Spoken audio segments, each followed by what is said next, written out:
Hello à tout le monde, j'espère que vous allez bien et bienvenue dans ce nouvel épisode sur YouTube dans lequel on va faire pas mal de qualitatifs.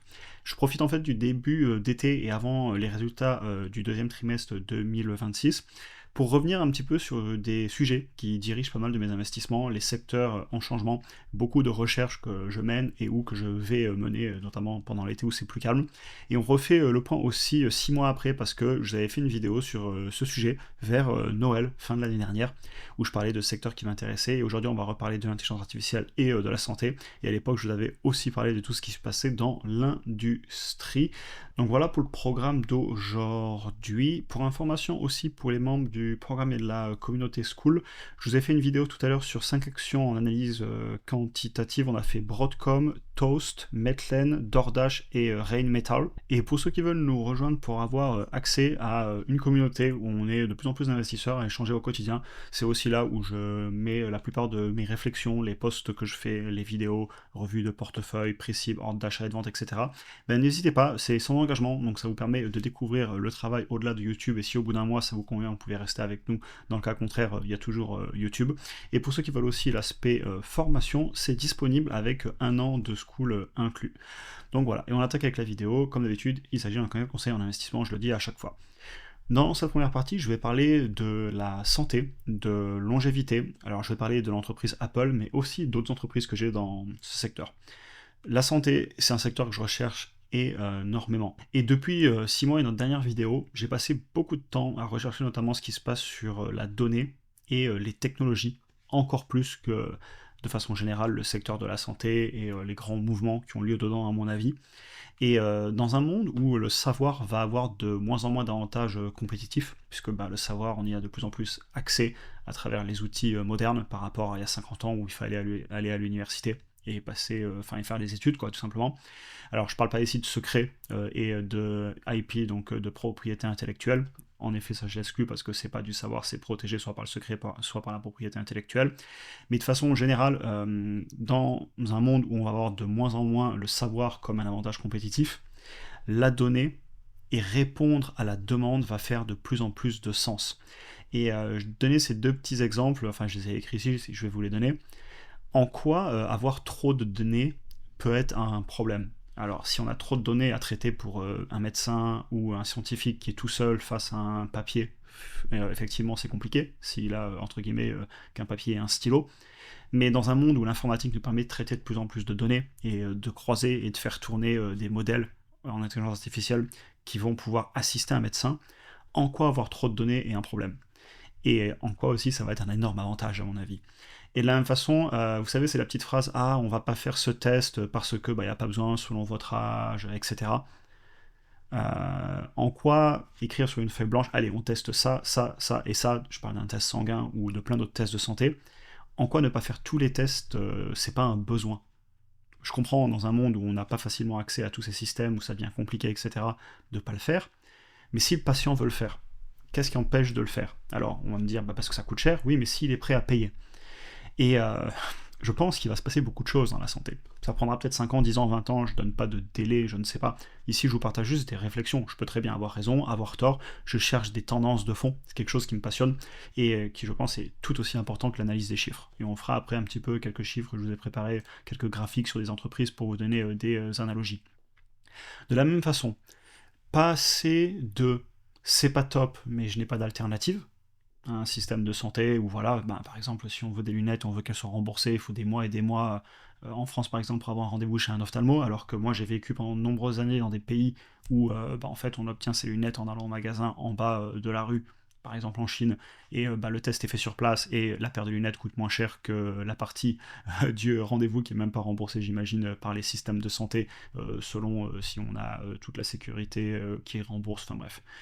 J'ai pas trop de problème de santé, je suis pas trop habitué à ça, mais il y a un moment, si on laisse le marché faire ce qu'il a à faire, on peut avoir des alternatives et en plus avoir une meilleure réponse aux besoins. Et donc si on passait d'un modèle où c'est pas top ce qu'on me donne, mais bon de toute façon il n'y a pas d'alternative, on passerait à un modèle où le patient il reste dans le produit, dans le service, parce qu'on répond à son besoin. Et si on répond pas à son besoin, il ira voir ailleurs. Imaginez la puissance et l'impact que ça peut avoir. Et là je vais vous donner des exemples avec Apple par exemple, les objets connectés. Euh, Évidemment, par exemple, les montres. ça peut détecter pas mal de choses, on le sait. Il y a aussi IMSS qui parle de s'associer avec des objets connectés, avec Oura Ring, aussi avec une marque de bracelets connectés. Ils en ont parlé il y a très peu de temps, IMSS, c'est une entreprise que j'ai aussi en portefeuille. L'audition, par exemple, je regardais, hein, ici vous avez l'instruction en français des appareils auditifs d'Apple. Vous savez, les appareils auditifs qu'on vend une vraie fortune dans certains cas parce que ça peut être remboursé, enfin bref, vous avez certainement vu ces magasins dans beaucoup de rues, dans plusieurs pays j'imagine. Là, on n'est pas en train de parler d'un appareil auditif spécialisé, on est en train de parler des AirPods, les petits écouteurs à batterie. Et ça fonctionne, c'est sur le site officiel, c'est des tests d'audition validés scientifiquement, on peut acheter les AirPods 3, je sais pas combien ça coûte, quelques centaines d'euros j'imagine, alors là c'est les pros, ils sont peut-être un peu plus chers, 249 euros, et on a un système qui certainement fonctionne beaucoup mieux que beaucoup d'autres technologies, qui va être mis à jour à distance, qui en plus aura l'avantage d'être connecté au téléphone, bref, la technologie peut faire des choses incroyables dans la santé à mon avis. Pareil, trouver des problèmes de santé en amont. Je vous parlais tout à l'heure des tests sanguins, regardez IMSS, là c'est sur leur site officiel. On peut, en payant un abonnement annuel, aller faire tester des centaines de marqueurs. Ils ont même aussi des tests pour essayer d'aller détecter plus de 50 cancers en amont, des centaines de biomarqueurs, selon l'abonnement vous en avez plus ou moins. Et derrière, un suivi. C'est-à-dire que vous pouvez le faire tous les 6 mois ou tous les ans. Et en quoi avoir trop de données va être un problème si derrière c'est traité par un médecin assisté d'un outil informatique. Parce que oui, si je vous donne une prise de sang avec des centaines de marqueurs, j'imagine que le médecin dans son cabinet avec juste ses yeux va avoir du mal. Mais pourquoi pas assister? Je sais pas, ça prendra peut-être 1 an, 5 ans, 10 ans, quoi que c'est déjà en place chez des boîtes comme IMSS, ils sont en train de le faire. Et en Asie, ça se fait aussi. Hein. Vous avez plein d'hôpitaux, par exemple à Singapour, en Thaïlande aussi, j'en ai déjà parlé à des personnes, et, etc. Même d'ailleurs dans des salles de sport en Asie, où vous pouvez faire des gros bilans. Donc voilà, bon après il faut payer de son propre argent, mais pourquoi la santé comme un service n'existerait pas? On a bien les logiciels comme un service, pourquoi pas la santé? Je réfléchis, je donne des pistes, ça me passionne, et je pense qu'il y a du changement qui est en train d'avoir lieu. Pareil, je continue avec Apple, le fait qu'on puisse passer un appel d'urgence avec son téléphone, même si on n'a pas de couverture 3G, 4G, 5G, il faut intégrer ces technologies, et ça va se faire adopter. Et puis voilà, de façon générale, mettre le patient au centre du service, je pense que c'est très important pour permettre de voter avec son argent pour avoir la plus forte valeur ajoutée. Et je conclurai cette première partie en disant que dans le médical, je pense que c'est un secteur qui répond peut-être pas de façon optimale aux besoins. Je suis très content de m'exposer via des entreprises qui, en plus, vont ajouter de la valeur sur le marché. Donc en soi, si les investissements réussissent, c'est aussi qu'on a amené de la valeur, parce qu'ils se mettent en face des patients et ils apportent des solutions. Et même au niveau des solutions, d'ailleurs, ça va vite, parce que depuis tout à l'heure, je vous parle plutôt, par exemple, un IMSS qui va aller chercher le patient, lui mettre une solution en face, ou un Apple, pareil, qui va amener des solutions. Mais vous avez aussi toute la partie médicaments, traitements. Vous prenez ce qui s'est passé avec Novo Nordisk et Eli Lilly, et l'adoption massive qu'ils sont en train de voir sur leurs produits, tout simplement parce que depuis 5-10 ans, on est en train de faire des découvertes énormes sur les peptides, qui, l'insuline en fait partie, ils travaillaient là-dessus, notamment les deux au départ, et aujourd'hui on est en train de faire des avancées assez impressionnantes. Donc voilà, quand je prends une entreprise comme Apple, qu'on m'explique qu'ils innovent pas, et que, vous me disiez ça en 2024, ils innovent pas, il faut vendre, etc., 1,5 milliard environ d'iPhone actifs sur Terre. Je crois que c'est 30% de part de marché, ou un truc comme ça, vous rechercherez les chiffres exacts. Avec toute la donnée de toutes ces personnes et tous les objets connectés. Je conserve mes actions Apple. Alors là, c'est Rain Metal, on l'a regardé ce matin. Ça a baissé fort. Ouais, je conserve mes actions Apple. Ça peut baisser à court terme. C'est vrai que l'entreprise est chère sur le papier. Mais c'est une action que j'ai en compagnon depuis 2019 avec moi et je suis content de la conserver. Voilà. Et je pense qu'il y a de l'innovation. Certes, c'est silencieux. Certes, parfois, on n'en parle pas trop. Mais vous avez des grosses avancées technologiques qui, pour moi, vont avoir lieu dans le secteur de la santé. On continue avec le deuxième sujet, évidemment, qui lui fait beaucoup plus parler en ce moment, c'est l'intelligence artificielle, l'énergie dont on va avoir besoin pour répondre et pour faire tourner tous ces modèles d'intelligence artificielle. Modèles, je pense à tout ce qui est typiquement Gemini, ChatGPT, Grok, Claude, etc. Mais aussi des modèles physiques, avec les voitures autonomes chez Google avec Waymo, par exemple aussi dans les usines avec Omniverse chez Nvidia. Il va y avoir une demande énorme. En tout cas, c'est ma thèse d'investissement. personnellement, j'ai beaucoup de mal à me passer de l'intelligence artificielle au quotidien. Je paye plusieurs abonnements déjà. Alors on va me répondre oui, mais c'est parce que tu crées du contenu, donc ça te permet, par exemple, quand je tape des textes à la main, de les faire corriger, de les dicter aussi avec Whisperflow. Par exemple, là c'est une miniature que j'ai faite. C'est quand même incroyable de mettre un petit texte, d'obtenir une miniature qui est très souvent parfaite du premier coup avec le module Nano Banana de chez Gemini où j'ai un compte pro.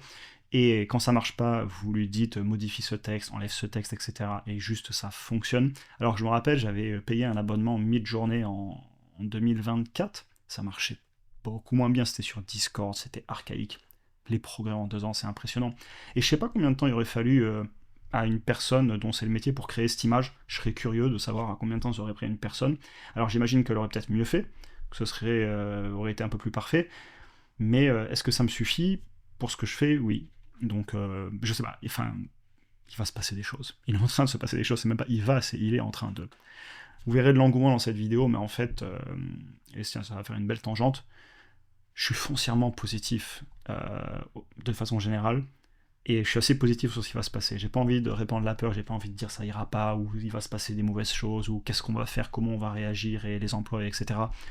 Je veux dire, si vous prenez le monde, on est dans un monde qui est profondément déflationniste.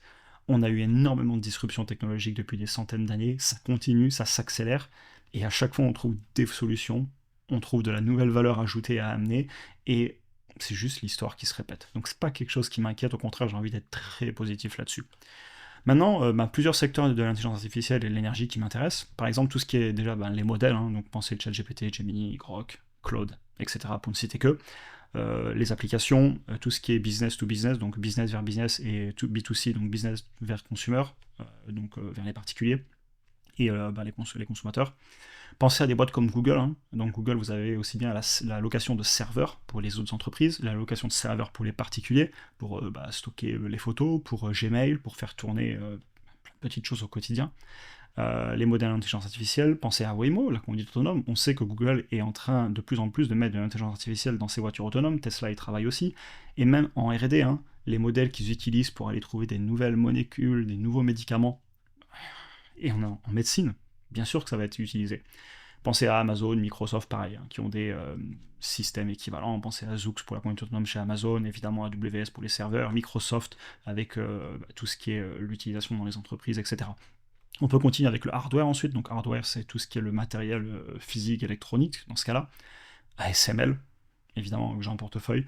D'ailleurs, en parlant d'ASML, par exemple, et on en parlera plus tard de payer les entreprises au bon prix, incroyable ce business ASML, plus je l'étudie, parce que je l'ai beaucoup étudié, et c'est pas un monopole, mais c'est l'analogie que je donne à chaque fois sur Airbus, Boeing et les autres.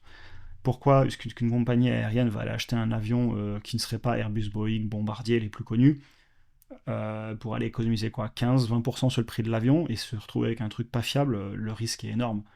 Donc ASML, ça a été d'ailleurs la phrase qui m'a convaincu d'acheter l'été dernier. Mon ASML, je conserve, mais je ne veux pas la payer plus de 667 €. Et effectivement, là, on est à plus de 13 fois le chiffre d'affaires. Alors, le chiffre d'affaires est prévu quand même pour exploser. Hein. Là, les analystes nous mettent fin 2030 à 64 milliards. Moi, fin 2030, je suis un petit peu en dessous de 60, donc un tout petit peu plus négatif qu'eux. Mais globalement, c'est pas forcément une valorisation qui m'intéresse en ce moment. Mais ça n'empêche pas que c'est un très beau business et que je ne vais pas parier contre eux. Nvidia, de la même façon, magnifique entreprise. Et ce matin, on faisait Broadcom, AVGO, qui est en train de doucement aller dans le top 10 des plus grosses boîtes, alors qu'on n'en parle pas trop. Et pareil, ils sont en partie dans le hardware, ils ont aussi des solutions techniques plus axées logicielles, en effet, mais je l'ai mis dans le hardware quand même.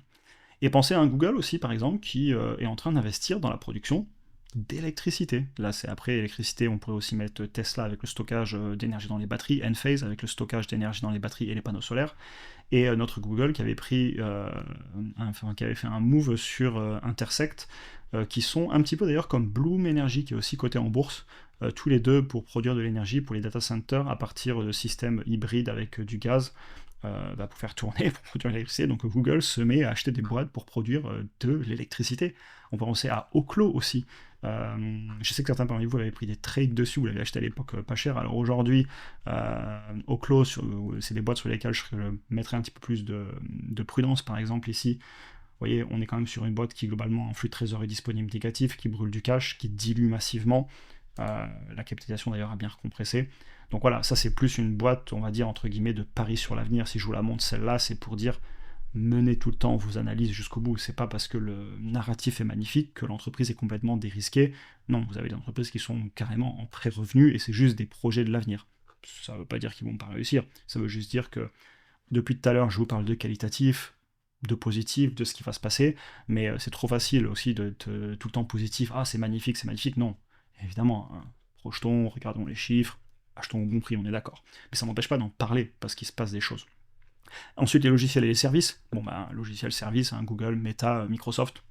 Voilà, hein, je pense que ces trois produits sont utilisés par énormément de personnes pour plein de raisons différentes. Et d'ailleurs, tout logiciel qui adoptera l'intelligence artificielle, on parlait il y a peu sur YouTube de ServiceNow, vous avez fait Adobe aussi, ou Adobe, et d'autres business, par exemple dans le montage vidéo, moi j'utilise un logiciel de montage vidéo qui m'intègre de l'intelligence artificielle. Et c'est bluffant, par exemple, l'audio, le son, je peux enregistrer dans des pièces qui sont plus aussi acoustiques, où le micro, je le mets un peu plus loin, etc. Et avec l'intelligence artificielle, ça nous permet de tout lisser, tout corriger en un claquement de doigts. C'est impressionnant ce qui est en train de se passer. Et c'est des modèles locaux qui tournent sur la machine, et d'ailleurs sur des composants électroniques, les puces de chez Apple. Là, c'est la M4 ou la M5, je sais jamais, sur l'ordi que j'ai. Ils font tourner des modèles de correction audio en local. Je sais pas pourquoi je vous fais une tangente. Et je parle pas juste d'une réduction de son. Non, non, c'est bluffant les nouveaux modèles qu'ils ont qui tournent en local. Donc voilà, toute entreprise qui va adopter l'intelligence artificielle, pour moi, je vois pas comment ça peut pas être positif pour eux. S'ils oublient de l'adopter, gros problème. Mais s'ils l'adoptent, ça rend les logiciels avec encore des meilleures rétentions, et je pense même que ça peut faire monter la capacité à fixer les prix, et je vous en reparlerai après des marges et la capacité à fixer les prix, parce que ça peut être dans les deux sens. Donc, plutôt que de vouloir deviner qui va gagner la chaîne de valeur, parce que dans la chaîne de valeur, pardon, parce que là depuis tout à l'heure je vous parle de plein de boîtes, j'essaie pas d'en prendre qu'un seul et de chercher le gagnant, le x10, etc. Il y aura beaucoup de beaux retours sur investissement. Ce que je cherche à faire, c'est à m'exposer sur chaque acteur qui me plaît qualitativement, au bon prix, qui est d'ailleurs pas simple suite aux hausses qu'on a connues en bourse, hein. Il y a pas mal de valos qui se sont emballés, genre par exemple Nebius, compliqué la valo. Là, à 250, c'est pas possible, mon prix à payer, il était dans les 82, 85, je crois. Il devait être dans les 82. Donc là, un x 3,3 en quelques mois, je peux pas dire autre chose que c'est de l'emballement. Alors est-ce que je vais vendre comme un ASML? On peut penser aussi à un Google, hein, qui, je vous ai déjà fait des vidéos dessus, je pense qu'il est trop cher. Est-ce que je vais aller vendre mon Google ou mon Nbus, etc. Bah, c'est mon algorithme du camp vendre. Et pour l'instant, j'ai pas spécialement besoin de cash, j'ai pas spécialement besoin de parier contre ces entreprises, donc je les conserve, mais ne me faire pas dire ce que je n'ai pas dit. Si un Nebius fait encore un x2, x3, x4, il y a un moment, je la laisserai peut-être partir, de la même façon que je vais laisser partir, par exemple, certainement bientôt Oscar, qui m'a fait un x2 en 2-3 mois. Il y a un moment, faut pas déconner non plus, quoi. Donc voilà, je n'ai pas la peur de rater le train, mais attention à la hype, à l'euphorie, en français. Je le vois sur certaines entreprises que je viens de vous citer, donc toujours garder les pieds sur terre, évidemment, aussi beau que le narratif soit, et le narratif est magnifique, et même je pense que c'est pas que du narratif, il va se passer des choses, évidemment, rester rationnel derrière.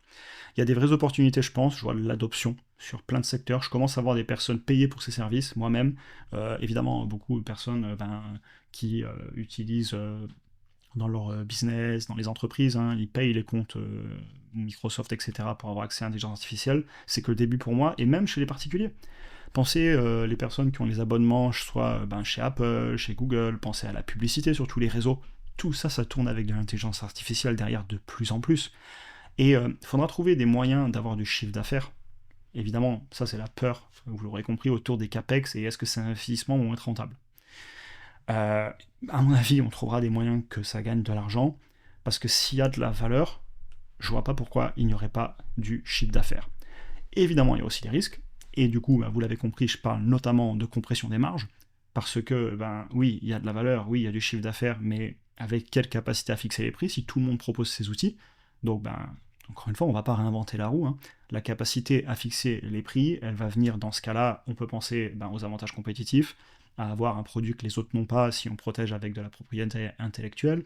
On peut penser tout simplement à avoir un produit qui est unique à nous, les effets de réseau, chez Meta avec les réseaux sociaux. On peut penser à une capacité à fixer les prix liés aux marques, à l'image de marque avec Apple, et d'ailleurs aussi la donnée avec Apple. Si vous êtes les seuls à avoir la donnée de certaines personnes, et bien vous serez les seuls à pouvoir utiliser cette donnée pour leur vendre des modèles IA adaptés à cette donnée ou à eux-mêmes. Donc évidemment, au cas par cas, il peut y avoir de la disruption aussi du modèle économique, c'est-à-dire qu'il y a des entreprises qui peuvent se faire complètement disrupter si on tue leur business model parce que il y a une nouvelle technologie. D'ailleurs, je rappelle souvent, mais là, un des gros ennemis de l'effet de réseau, évidemment, c'est la disruption du modèle économique ou de ce sur quoi repose l'effet de réseau. Et là, dans cette petite phrase, vous retrouvez par exemple les peurs qu'on pourrait avoir sur un Uber. Si on venait à avoir de la conduite autonome et donc on perdait l'effet de réseau au fait que tous les chauffeurs sont chez Uber et donc les clients sont aussi chez Uber, etc. Et enfin, est-ce qu'il y aura une course à zéro, vers zéro sur les prix? C'est pas impossible. Je suis pas certain selon le type de business, mais ça se réfléchit. Donc voilà, il n'y a pas que du beau. Évidemment, soyez prudents et payez les entreprises au bon prix. Et puis je vous partage plein d'analyses au quotidien, en tout cas de celles que moi m'intéressent. Les peurs autour des capex, comme on le disait. Donc on fait ça au cas par cas, en tout cas je fais ça au cas par cas, analyser et évidemment gérer ses risques, ne pas faire all-in sur une entreprise. En tout cas, chacun fait ce qu'il veut, moi je ne m'amuserai pas à faire ça. Et aussi pour s'exposer, si on veut pas rater le train, les indices. Vous prenez les gros indices, que ce soit un ETF Monde, un S&P 500, un Nasdaq, dans tous les cas, vous êtes bien exposé aux entreprises qui sont sur le secteur. Et j'ai hâte de continuer les recherches. Je trouve pas mal d'entreprises qui m'intéressent. À chaque fois que je vois un business intéressant, je vous en fais une vidéo pour vous la présenter, etc. Il y a énormément de business, c'est dur de tout traiter, mais on en fait quand même beaucoup entre ici et la communauté. Et je voulais surtout dans cette vidéo vous partager mes réflexions. Je pense pas que c'est une vidéo qui fera énormément de vues, j'ai pas montré beaucoup de graphiques, j'ai pas montré beaucoup de chiffres. C'était plus partager les recherches de fond, les tendances, parce qu'en fait c'est certainement tout aussi important que les chiffres. Très beau potentiel sur ces deux secteurs, aussi bien l'énergie, l'intelligence artificielle que la santé. Du tri à faire, et ça c'est le travail au quotidien d'analyse. J'espère que la vidéo vous aura intéressé, je vous souhaite une excellente journée à tous, et à très bientôt pour un prochain épisode.